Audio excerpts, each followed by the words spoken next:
The message arrived on a Tuesday, during what Earth's Unified Communications Center later documented as the most ordinary day in recent memory. No wars, no natural disasters, no political crises, just another peaceful rotation of humanity's homeworld. With people going about their daily lives, completely unaware that everything was about to change. Dr. Sarah Chen was reviewing stellar navigation data when her console began displaying symbols she had never seen before.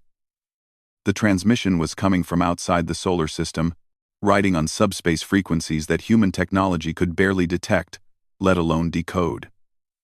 What made her hands shake wasn't the alien origin of the signal.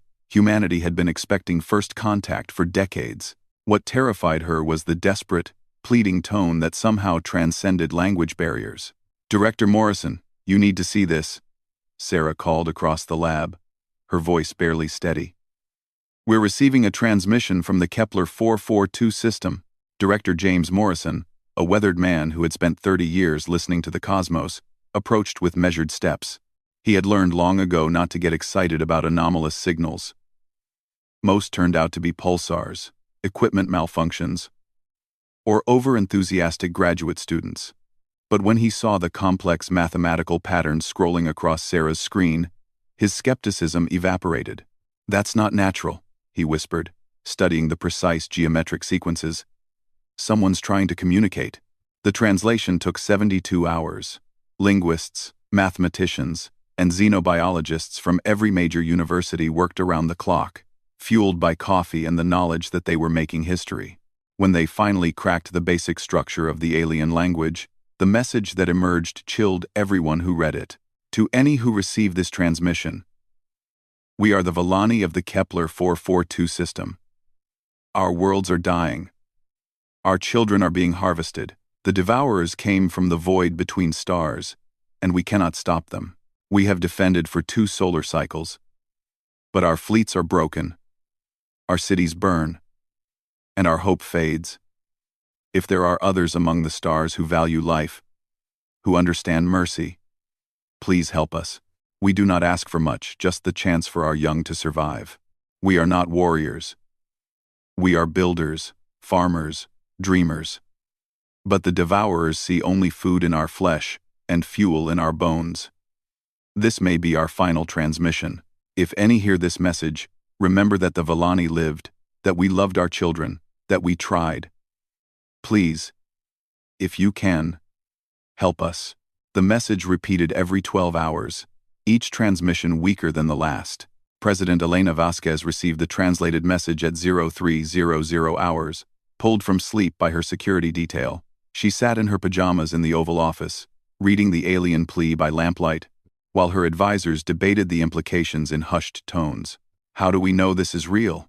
asked Secretary of Defense General Patricia Hayes, her military instincts immediately questioning the intelligence. "This could be an elaborate hoax, or worse, some kind of trap. The transmission origin is confirmed," replied Dr. Chen, who had been rushed to Washington along with her data. "The signal degradation is consistent with interstellar travel from the Kepler 442 system. The energy required to fake this would exceed the output of our entire power grid." Secretary of State Michael Roberts leaned forward, his diplomatic mind already racing through possibilities. "Even if it's real, what can we do? Kepler 442 is 112 light-years away. With our fastest theoretical propulsion systems, it would take centuries to reach them. By the time we arrive, this devourer threat would be long resolved." "That assumes we use conventional propulsion," said Dr. Amanda Foster, the president's science advisor. She had been quiet until now, but her expression suggested she had been considering options the others hadn't. "The military's Prometheus project has been developing faster than light communication and transportation for the past 15 years. The technology exists, but it's untested at interstellar distances." General Hayes straightened. "The Prometheus technology is classified above your clearance level, Dr. Foster." "Number 1. Not anymore," President Vasquez said quietly, her voice carrying the weight of command. "As of right now, everything is declassified if it can help these people. General, give me the real capabilities of Prometheus." Hayes hesitated, then opened her secure tablet. We have 3 prototype vessels capable of faster-than-light travel. The range is theoretically unlimited, but we've never tested beyond the outer solar system. The technology bends space-time around the vessel, allowing travel at effectively infinite speed. Travel time to Kepler 442 would be approximately 18 hours. What's the payload capacity? Asked the president. Each vessel can carry a full Marine battalion with equipment, or equivalent mass in supplies and weapons. Roberts looked incredulous. You're seriously considering sending 3 ships against an enemy that has defeated an entire alien civilization? This Villani message suggests their attackers are a spacefaring species with advanced technology. We'd be sending our people to die. President Vasquez stood and walked to the window, looking out at the pre-dawn darkness of Washington, D.C. Millions of people slept peacefully, unaware that humanity had just learned it was not alone in the universe, and that somewhere among the stars, children were dying while their parents begged for help. What would you have done, Mr. Roberts, if you had received a desperate radio message from a village being massacred, and you had the power to help but chose not to? That's not the same thing, Madam President. These aren't humans. The president turned back to face her advisors. That's exactly why it matters. If we are not alone in the universe, then how we respond to this plea will define humanity's place among the stars for generations to come. Do we become the species that ignores cries for help because they come from unfamiliar voices? Or do we become the species that answers when the innocent call out in desperation? Dr. Chen spoke up hesitantly. The Villani transmission included astronomical data about their system. Based on their description, they have at least 6 inhabited worlds with a total population in the billions. If even a fraction survive, we could learn technologies and perspectives that would advance human civilization by centuries. And if this devourer threat decides to expand beyond their current territory, added Dr. Foster. The Villani clearly traveled between stars before this attack. If these devourers are expansionist, Earth could eventually face the same threat. Better to confront them now, while we have allies, than face them alone later. General Hayes looked uncomfortable. Even if we decide to intervene, 3 ships cannot defeat an interstellar threat. We'd need a larger force. Then we send a larger force, President Vasquez said simply. How long to retrofit our entire space fleet with Prometheus technology? The entire fleet? That would take months, possibly years. The technology is complex, and we only have limited production facilities. You have 1 week. The room fell silent. Hayes stared at the president. Ma'am, with respect, that's impossible. General, 12 hours ago, faster-than-light travel was impossible. Today, we're planning an interstellar rescue mission. I'm declaring a national emergency and mobilizing every resource this country has. Contact our allies, the European Federation, the Asian Cooperative, the African Union. Share the Villani message and the Prometheus technology. Tell them that Earth is going to war. Ma'am, Roberts interjected carefully, Congress needs to approve any declaration of war. I'll address Congress and the nation tomorrow morning. But I won't let bureaucracy delay our response while people are dying. The Villani said this might be their final transmission. Every hour we wait costs lives. Dr. Chen looked at her tablet, where the alien signal continued its desperate repetition. There's something else. The Villani transmission included coordinates for other systems they've contacted. They sent this message to 47 different star systems, hoping someone would hear them. Any responses from other species? Asked the president. Nothing. Earth is the only world that has answered their call. President Vasquez nodded grimly. Then we'll answer loudly enough for the entire galaxy to hear us. General Hayes, I want production facilities operating around the clock. Retrofit everything we have. Naval vessels, cargo ships, even civilian spacecraft if they can be militarized. Dr. Foster, coordinate with international scientific communities. Share everything about Prometheus technology with our allies and anyone else willing to help. What about the public? Asked Roberts. We can't keep this secret much longer. We don't try to keep it secret. Tomorrow morning, I'm going to tell the world that we are not alone. that there are people among the stars who need our help, and that humanity is going to provide that help. I'm going to ask every nation to contribute whatever they can: ships, weapons, supplies, personnel. This isn't just America's response. This is humanity's response. Hayes was already making notes on her tablet. I'll need complete access to NASA's facilities, SpaceX production lines, and every major shipyard on the planet. You'll have it, whatever you need. The logistics will be a nightmare, Roberts warned. Coordinating a military response of this scale with dozens of nations, sharing classified technology, training personnel on alien threat assessment. Then we better get started, President Vasquez interrupted. Dr. Chen, how long until the next Villani transmission? Sighed. Sarah checked her chronometer. 8 hours, 14 minutes. When it comes, I want to send a response. Tell them that Earth has heard their call and that help is coming. Tell them to hold on just a little longer. What if we can't get there in time? Roberts asked quietly. What if by the time we arrive, there's nothing left to save? The president looked around the room at her advisors, seeing a mixture of determination and fear in their faces. These were good people, faced with an impossible decision and the weight of representing their entire species' first contact with alien life. Then we'll make sure the devourers understand that there's a price for killing innocent beings. The Villani asked for help. They're about to learn what happens when humans decide to help. As dawn broke over Washington, emergency meetings convened in capitals around the world. The message spread through diplomatic channels, classified networks, and eventually, by presidential decree, to the general public. Humanity learned in a single morning that they were not alone, that there were people among the stars who built and farmed and loved their children, and that those people were dying while calling for help. The response was unlike anything in human history.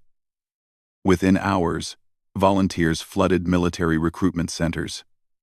Defense contractors opened their facilities for round-the-clock production. Scientists shared decades of research without concern for patents or profit. World leaders who had spent years arguing over trade disputes and territorial boundaries suddenly found themselves unified by a common purpose that transcended all earthly concerns. The Villani had asked the galaxy for help, hoping that someone, somewhere, might have mercy on strangers. They were about to discover exactly what mercy meant to humans. The world transformation began at precisely 8:47 a.m. Eastern Time, when President Vasquez stepped before the global media and spoke words that would be remembered for centuries. My fellow humans, today we learn that we are not alone, and that our neighbors among the stars are in desperate need of our help. The footage of the Villani transmission played on every screen across Earth. The mathematical patterns, the desperate repetition, the final decoded message that spoke of children being harvested and hope fading.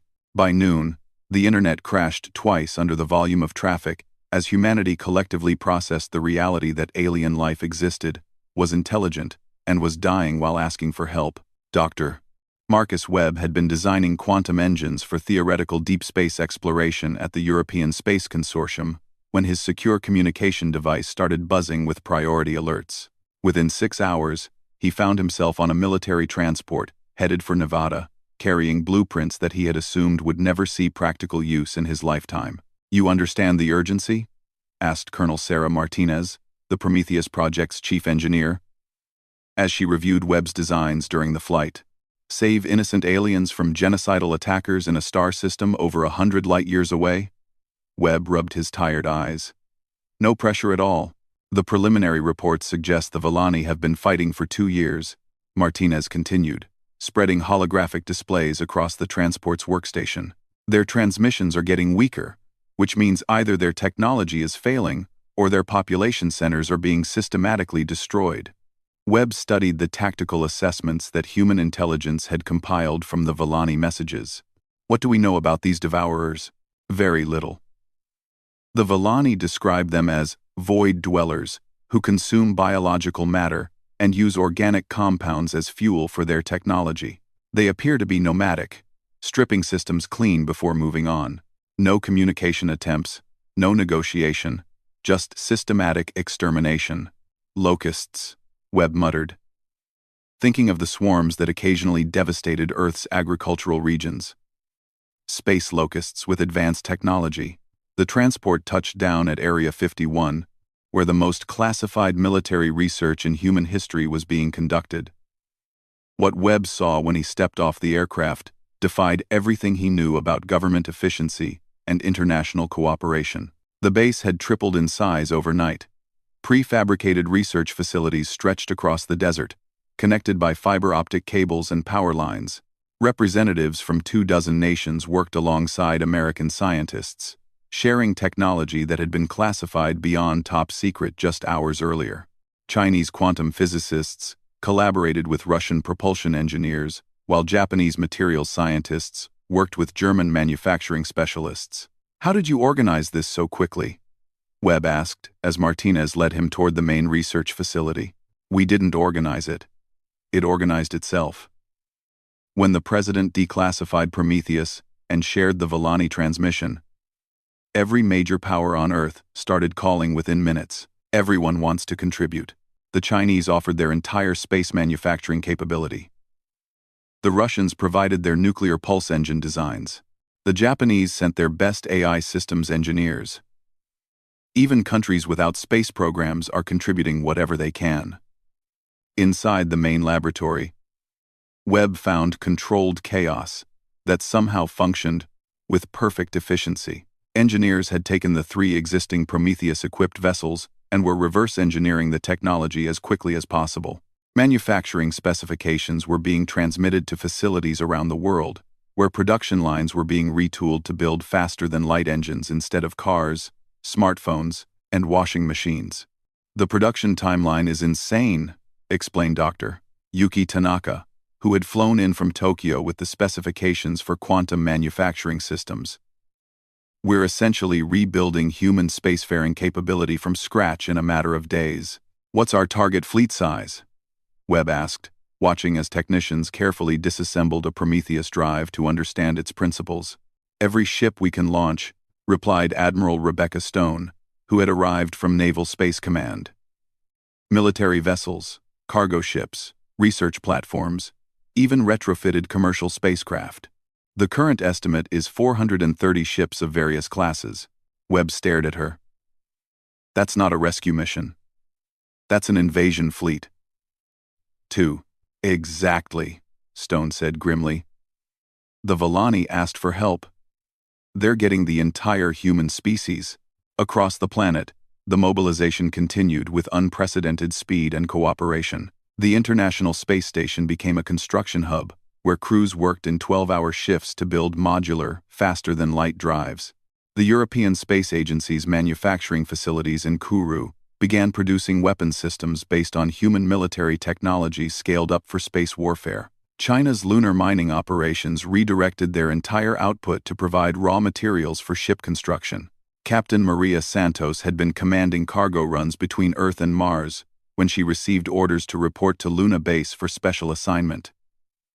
She expected to be hauling supplies for some classified military exercise. Instead, she found herself in a briefing room with 300 other civilian ship captains, looking at star charts of the Kepler 442 system. "Your vessels are being retrofitted with Prometheus drives and basic defensive systems," explained General Hayes via holographic transmission from Earth. "You'll be part of the logistical support fleet carrying supplies, medical equipment, and humanitarian aid to any Villani survivors we find." Captain Reynolds, who operated a mining ship in the asteroid belt, raised his hand. "With respect, General, we're not soldiers. We haul rocks and run cargo. You want us to fly into an active war zone? Captain, 18 hours ago, none of us were soldiers in an interstellar war. But right now, somewhere in the galaxy, children are dying while their parents pray that someone will help them. You can choose to be part of humanity's response, or you can choose to explain to your grandchildren why you stayed home when innocent people needed our help." The room fell silent. Then Captain Santos stood up. "My ship can carry 1,000 tons of medical supplies and food. When do we leave?" One by one, the other captains stood as well. Reynolds was the last to rise, but when he did, his voice was firm. "My mining ship has industrial fabrication equipment. Maybe we can help rebuild whatever the Devourers destroyed. The retrofitting process normally would have taken months for each vessel. Teams of engineers worked around the clock, installing faster-than-light drives in ships that had been designed for local system transport. Manufacturing facilities that usually produced consumer electronics were retooled to build quantum field generators. Auto assembly lines began producing particle beam weapons instead of vehicles. Dr. Jennifer Walsh, a xenobiologist who had spent her career studying theoretical alien life forms, found herself in the unexpected position of briefing military commanders on combat techniques against an unknown alien species. "We have no direct intelligence on devourer physiology or technology," she explained to the assembled officers at the Pentagon. "But their behavior patterns suggest a hive mind or collective intelligence focused entirely on resource consumption." The Villani described them as void dwellers, which implies they originated in deep space rather than planetary environments. Admiral Chen, commanding officer of the Naval Space Forces, studied the tactical projections. "What about their weapons and ships? Based on Villani transmissions, they use biological technology ships grown rather than built. Weapons that consume living tissue for ammunition." The Villani mentioned that conventional energy weapons have limited effectiveness against devourer vessels. Recommendations? Dr. Walsh hesitated. "This goes against every principle of xenobiological contact protocols. But based on their behavior, they appear to be entirely hostile to organic life. Standard first contact procedures assume some possibility of communication or coexistence. In this case, the evidence suggests the devourers view all other life forms purely as resources to be consumed, so we treat them as hostile biological hazards rather than a sapient species seeking diplomatic contact," Admiral Chen concluded. "I'm afraid so. The Villani have been trying to communicate or negotiate for 2 years. The devourers' only response has been continued attacks and systematic harvesting of populations. Meanwhile, in low Earth orbit, the first human vessel to receive a complete Prometheus retrofit was conducting test flights that pushed the boundaries of known physics. The USS Endeavour, originally a Mars transport ship, could now travel faster than light while carrying a full load of supplies and defensive weaponry. Commander David Park watched the test data with amazement. "Transit time to Alpha Centauri would be 47 minutes, reported his navigation officer. "To Kepler, 442, approximately 18 hours. The Villani won't know what hit them," Park muttered, then corrected himself. "I mean, they won't expect us to arrive so quickly." His communications officer looked up from her console. "Sir, we're receiving another Villani transmission. This one is different, weaker signal. But there's additional information." The new message was heartbreaking in its exhausted desperation. "To Earth. Who answered our call? We do not know if you received our gratitude. But we thank you for responding when no other world would. The devourers have taken 4 of our 6 worlds. We have perhaps days before they reach our final population centers.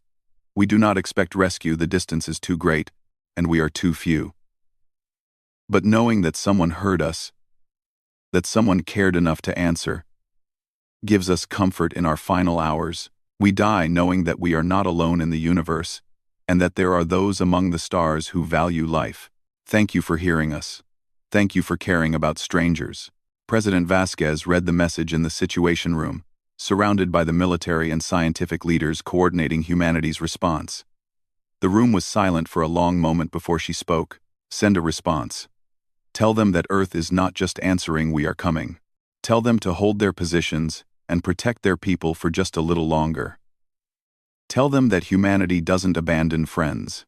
"Ma'am," General Hayes said carefully, "the first wave of ships won't be ready for another 60 hours. Even if everything goes perfectly, we might not reach them in time. Then we make sure everything goes perfectly. How many ships do we have flight ready right now?" Admiral Stone checked her tactical display. 17 vessels with complete Prometheus retrofits and full crews. Mix of military and civilian ships. Launch them immediately. They can begin reconnaissance and provide immediate assistance to any Villani forces still fighting. The main fleet follows as soon as each ship is ready. "Ma'am, 17 ships against an enemy that defeated an entire interstellar civilization?" President Vasquez stood and walked to the large display showing the Kepler 442 system. 6 worlds. 4 already dark, according to Villani reports. 2 still fighting for survival. Billions of people who had built cities and raised families and created art, now facing extinction because something hungry had emerged from the void between stars. General, the Villani didn't ask us to win. They asked us to help. Maybe 17 ships can't defeat the Devourers, but they can buy time for our main fleet to arrive. They can show the Villani that someone cares enough about their lives to risk our own. And maybe, just maybe, they can send a message to these Devourers that organic life isn't as helpless as they assumed. Across Earth, the final preparations continued. Weapons were loaded, medical supplies were secured, and messages were recorded to be transmitted back home. The crew members weren't soldiers or space marines, they were ordinary people who had volunteered to fly into the unknown because someone had asked for help. Captain Santos stood on the observation deck of her retrofitted cargo vessel, looking down at Earth as it rotated slowly below. In 6 hours, she would be traveling faster than light toward a star system where an alien species was fighting for survival. The rational part of her mind insisted this was insane, flying across the galaxy to fight an unknown enemy for people she had never met. But as she watched the lights of Earth's cities passing beneath her ship, she thought about all the times in human history when ordinary people had chosen to help strangers, even at great personal risk. The volunteers who ran into burning buildings, the medics who worked in disaster zones, the civilians who hid refugees from genocidal regimes. Humanity had always been at its best when responding to others in desperate need. Now they would find out if that same spirit could work on an interstellar scale. The countdown to launch began, and 400 ships prepared to carry humanity's answer to the stars. The first human ships emerged from faster-than-light travel at the edge of the Kepler 442 system to find a graveyard. Commander David Park stared at the tactical display aboard the USS Endeavour as his sensors cataloged the debris field that had once been a thriving star system. Twisted metal that might have been spacecraft drifted in the void. Asteroid fields that showed signs of recent mining operations sat abandoned. Most disturbing of all, several moons showed geometric scars across their surfaces, perfect circles where something had consumed the rock down to the core. "My God," whispered Lieutenant Sarah Kim, the ship's science officer. "It's worse than we imagined." The 17-ship advance fleet had expected to find a battle in progress. Instead, they found the aftermath of systematic destruction that stretched across 12 astronomical units. What had once been 6 inhabited worlds with flourishing civilizations was now a cold monument to efficient extermination. "Are we too late?" asked Captain Santos over the communication channel, her cargo ship maintaining formation alongside the military vessels. Commander Park was about to respond when his communications officer straightened. "Sir, I'm detecting a weak signal from the inner system. It's Villani encryption, but the transmission is barely above background noise. Put it through." The voice that emerged from the speakers was exhausted, desperate, but still fighting. "Unknown vessels. This is Villani Defense Coordinator Thane broadcasting from Sanctuary Base on Villani Prime. If you are the humans who promised to come, please respond. We have perhaps hours before final containment failure." Repeat. Hours before final containment failure. Park activated the transmission system. "Defense Coordinator Thane. This is Commander Park of the Earth vessel, USS Endeavour. We are the advance fleet of the Human Response Force. Our main battle group is 18 hours behind us. What is your tactical situation?" The relief in Thane's voice was audible across the interstellar distance. "Commander Park, by the sacred lights of our ancestors, you actually came. We had stopped believing anyone would answer. We're here, Coordinator. What do you need?" "Immediate evacuation of our remaining population centers. The Devourers have consumed 4 of our worlds completely. Villani Prime and Sanctuary still have defensive positions, but our shields are failing. We estimate 3 million survivors between both worlds." Commander Park felt his stomach clench. 17 ships couldn't evacuate 3 million people, even if they had been designed for mass transport instead of combat and logistics. "Coordinator, our main evacuation fleet is incoming. But we need to buy time. What can you tell us about devourer forces and capabilities? They are, unlike anything in our experience, not machines, not exactly biological, but something in between. Their ships grow and adapt during combat. Conventional weapons damage them temporarily, but they regenerate. Energy weapons are absorbed and used to fuel their growth. We have managed to slow them only by using our own ships as kinetic projectiles, but we are running out of vessels to sacrifice. Captain Reynolds, commanding the retrofitted mining ship Pax Americana, broke into the channel. Coordinator, this is Captain Reynolds. I have industrial fabrication equipment and asteroid processing systems. Can we use the debris in your system to build defensive positions? Captain Reynolds, we attempted to use asteroid mining to create defensive positions, but the devourers consume any metal or mineral structures we build. They appear to feed on organized matter itself. Commander Park studied his tactical display, noting the movement patterns in the inner system. Massive shapes. Too large to be ships. We're slowly converging on the two remaining Volani worlds. As he watched, his sensors detected more concerning data. Coordinator, we're reading massive gravity distortions around the devourer formations. Are they using some kind of gravitic weapons? No, Commander. Those are the devourers themselves. Each entity is approximately the size of one of your Earth cities. What you are detecting as ships are merely extensions of their feeding apparatus. The implications hit the human officers like a physical blow. They weren't facing an alien fleet, they were facing living creatures the size of cities that treated entire worlds as food sources. How many of them? Park asked, dreading the answer. We count 47 major entities in the system, with hundreds of smaller feeding extensions. Commander, we do not expect you to fight them. If you can evacuate even a fraction of our survivors, you will have done more than any other species in the galaxy.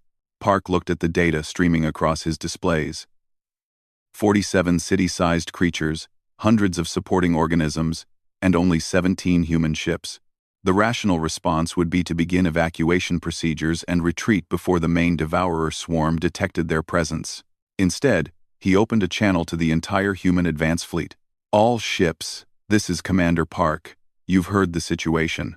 We have 17 vessels against 47 enemies the size of cities, plus support swarms. Our main battle group won't arrive for 18 hours. The logical tactical decision is to begin limited evacuation and withdraw to a safe distance. The communication channel was silent for a moment. Then Captain Santos's voice came through clearly. Commander, how many Volani survivors are we talking about? 3 million. And how many can we evacuate in 17 ships?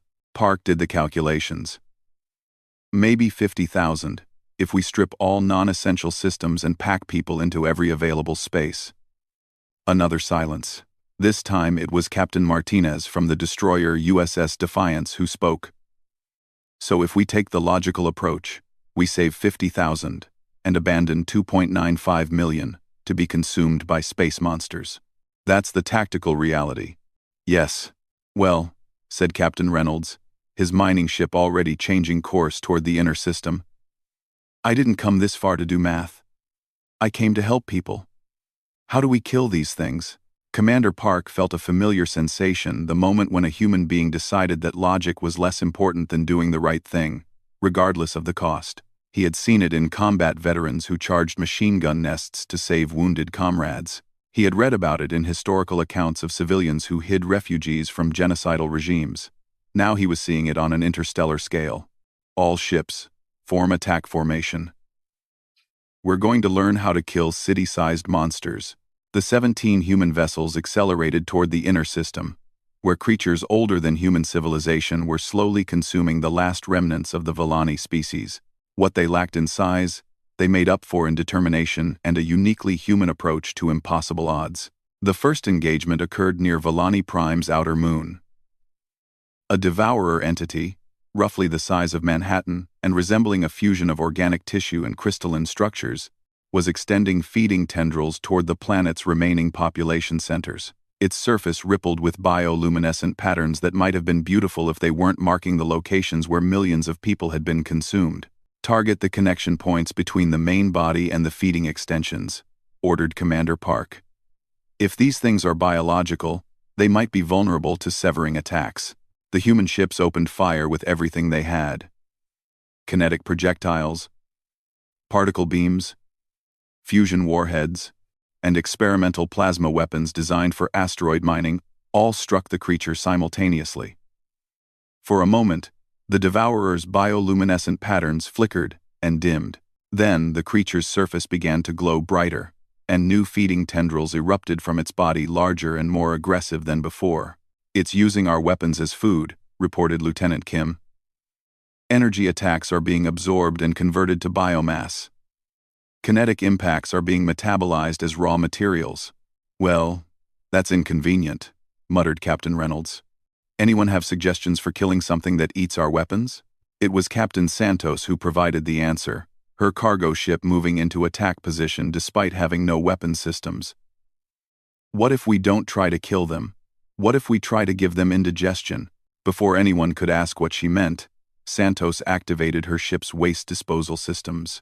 Tons of industrial solvents, radioactive waste, and chemical byproducts from the ship's various systems vented directly at the Devourer entity. The creature's reaction was immediate and violent. Its bioluminescent patterns shifted to harsh reds and purples, and its feeding tendrils began writhing erratically.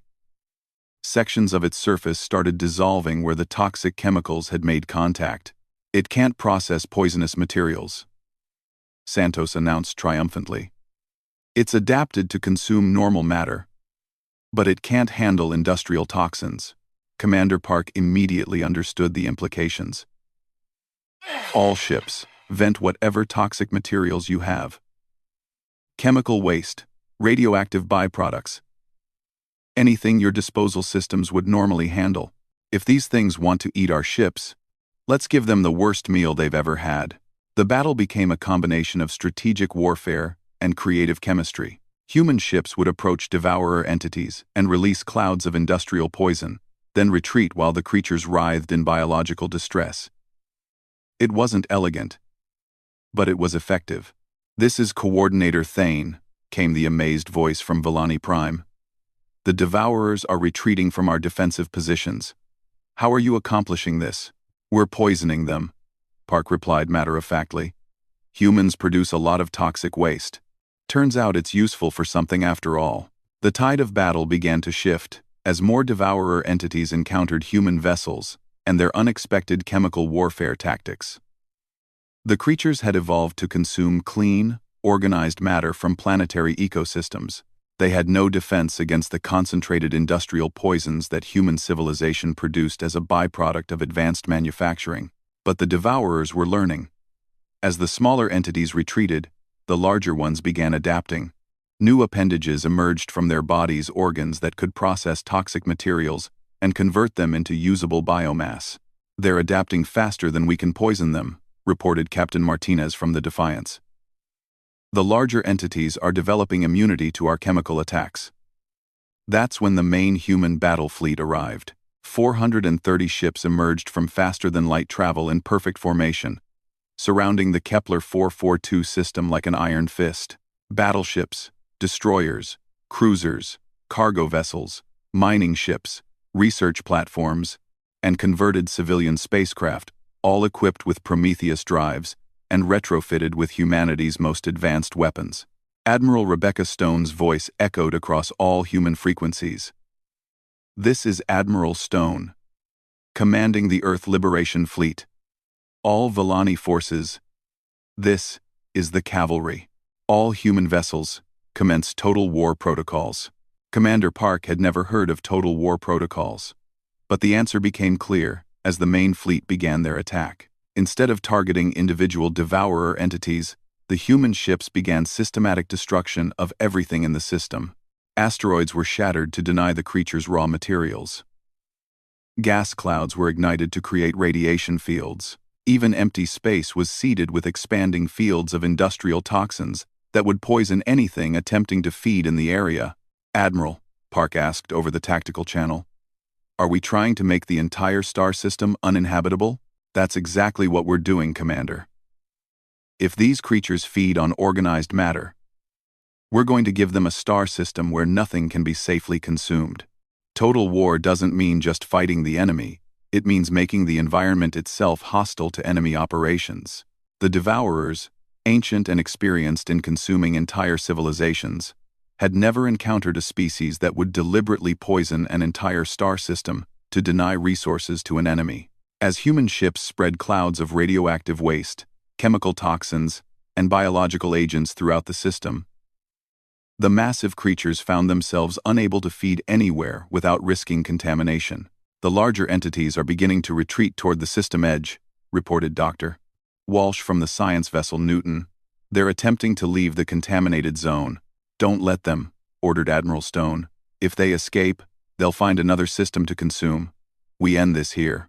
The human fleet pursued the retreating Devourers toward the edge of the star system, continuing their systematic contamination of space itself. Ships designed for exploration and trade had been converted into delivery systems for the most toxic substances human civilization could produce. It took 6 hours to kill the last Devourer entity. Not through superior firepower or advanced tactics, but through the simple expedient of making the entire stellar region so poisonous that the creatures could not survive. As the final massive form dissolved into contaminated space dust, Admiral Stone opened communications with the Volani survivors. Coordinator Thane. This is Admiral Stone of the Earth Liberation Fleet. The Devourer threat has been eliminated. We are beginning evacuation and medical assistance for all survivors.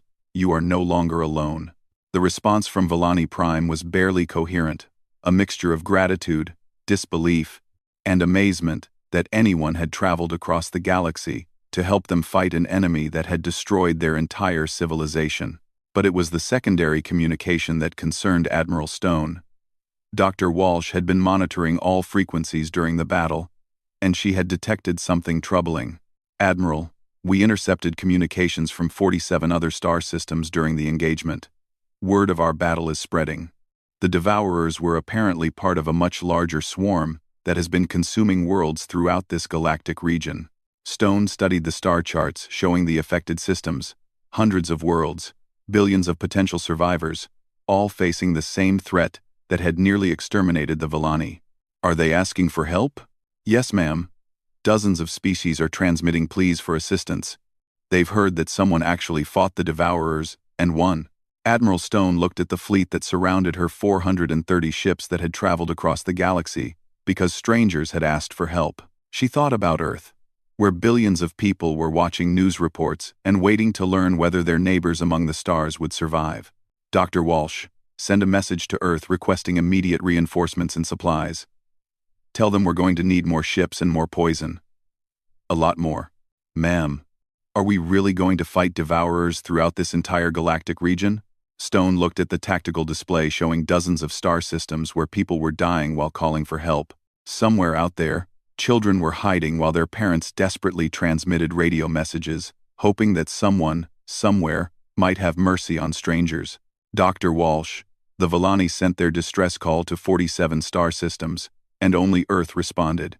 That means right now, we're the only species in this region of the galaxy that answers when innocent people call for help. So yes, we're going to keep fighting until every Devourer swarm is eliminated and every world is safe. She paused, thinking about the precedent they were setting for humanity's place among the stars. Send a general broadcast to all affected systems.